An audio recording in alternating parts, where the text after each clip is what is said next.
Good morning friends. మనం nature నుంచి ఎన్నో నేర్చుకోవచ్చు అనేదానికి మీకు ఒక ఉదాహరణ మీకు చూపిస్తున్నా ఇప్పుడు.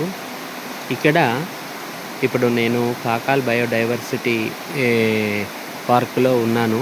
ఇక్కడ పాకాల్ తూము నుండి వచ్చే నీళ్ళు ప్రవాహం ఇది. సో ఇక్కడ మీకు ఒక విషయాన్ని మీకు చూపించాలనుకుంటున్నాను. ఇందాక చెప్తున్నాను కదా, నేచర్ నుంచి మనం ఏం నేర్చుకోవచ్చో. ఈ కొంగ దాదాపుగా ఒక గంట నుండి ఏదైనా ఒక ఫిష్‌ని పడుతదేమో అని చూసుకుంటా ఉన్నాను.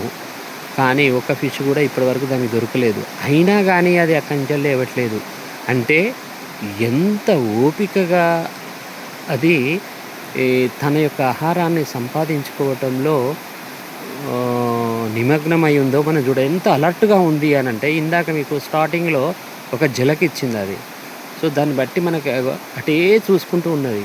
ఆ చేప వచ్చేదెప్పుడు, ఇది తినేదెప్పుడు, దాని కడుపు నింపుకునేదెప్పుడు, దాని పిల్లలకు తీసుకుపోయేదెప్పుడో తెలియదు. సో దీన్ని బట్టి మనం నేచర్ నుంచి ఏం తెలుసుకోవచ్చు ఈ సన్నివేశాన్ని, ఈ ఉదాహరణను బట్టి అంటే, మనిషి ఎంత ఓపికతో ఉండొచ్చో, ఉండాలో, ఉండవలెనో ఇగో మనకు ఈ నేచరు మనకు నేర్పిస్తుంది. ఇగో చూడండి.